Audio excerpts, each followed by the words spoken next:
All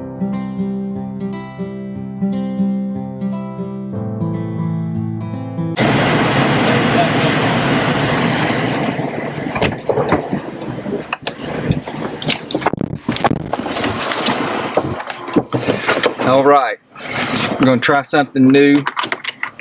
We'll try to send a video each week called Riding with the Preacher or Riding with the Pastor.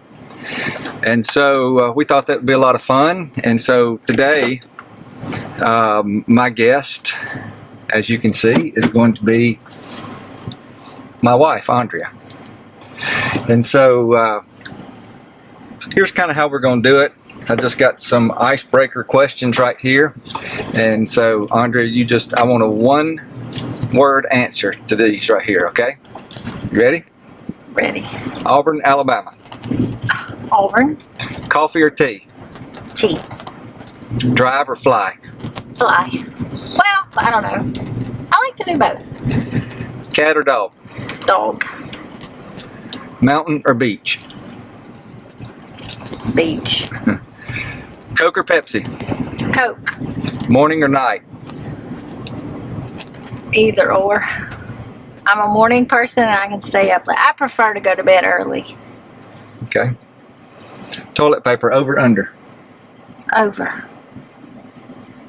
Apple or Android? Apple. Text or talk? Text. All right. So, those are questions that I'll ask everybody just kind of to break the ice. So I do have some questions that I do want to ask, and these are questions I think that you'll be able to answer. So the first question that I want to ask is about the COVID-19 pandemic. What has been your biggest struggle throughout the COVID-19 pandemic? Well, I really didn't have a struggle until I started back to school and I had to wear a mask all day. So wearing a mask all day. Don't mind wearing it when I go out and about, but all day is getting to me. Okay. What have you done about that? You got me a shield. Okay. It wasn't really comfortable today. It wasn't? No. Okay. All right. Second question. What's been the greatest blessing for you or your family throughout this pandemic? As bad as it was that Rush didn't have the end of a senior year that he wanted, I loved having him at home a lot. So, okay. Being together. All right. Next question is this. What was your major in college? I graduated in social work. Okay. And so with a social work degree, how has God used that in a way to serve Him and to serve others, or to minister to others? Well, I get to work closely with families who are in need, and so I get to share with the church that those families are in need, and so those people see that a church is reaching out to them. And I forgot the question. What you said? The question is, how has God allowed you to use your degree in social work? Oh, just by serving others. Yeah, by doing for, and just being able to. Does that have a impact on your philosophy of serving others? I think it fits me perfect. I love to serve.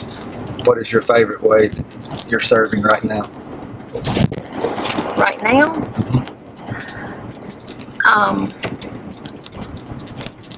I spend most of my day helping families try to figure out the new remote learning. So I get to talk to a lot of people. I love to help people talking like that. And I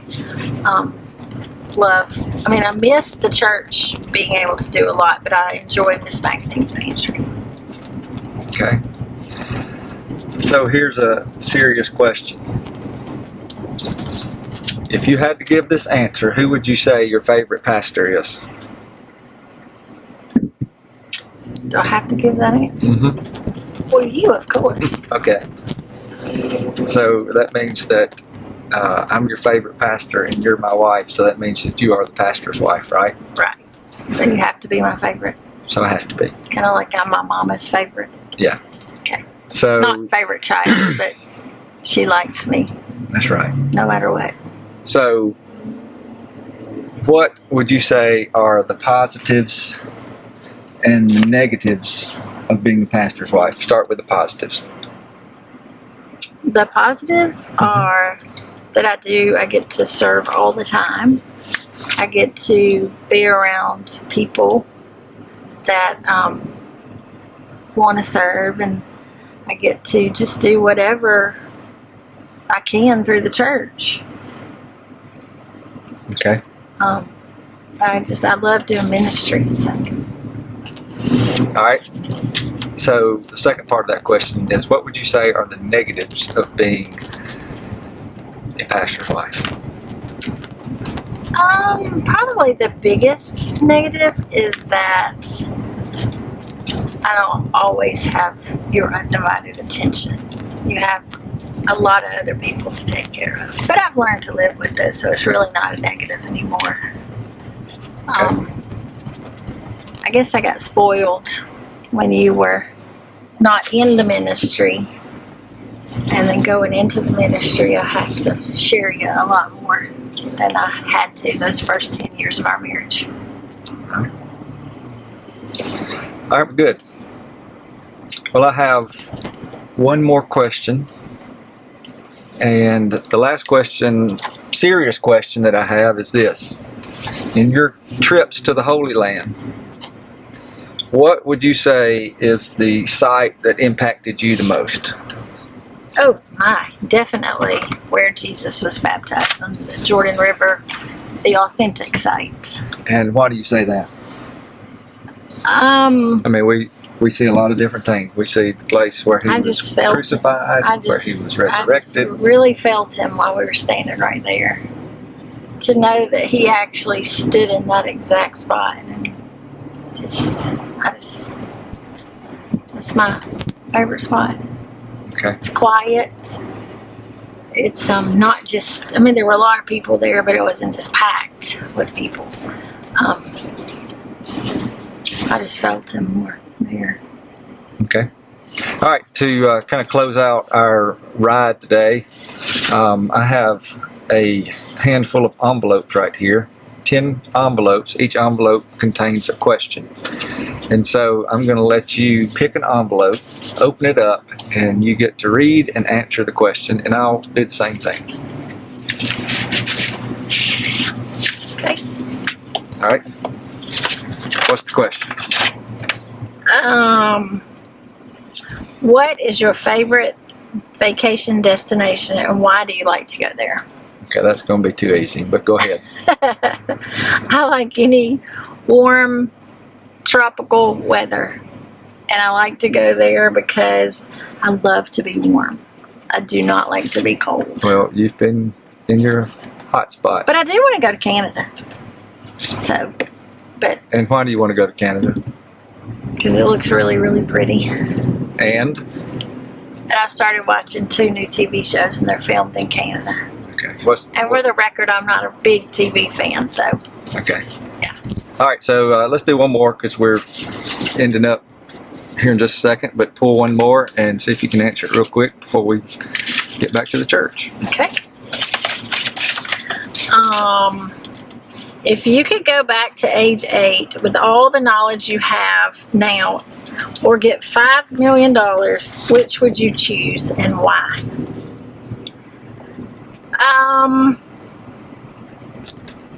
Well, I wouldn't want to go back because I love the life that I have right now.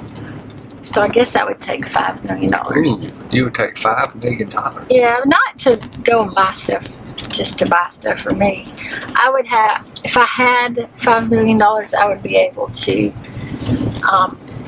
just freely give more and do more for people without having to worry. Well, not really worry, but just having to, I just wouldn't have to worry about giving money away.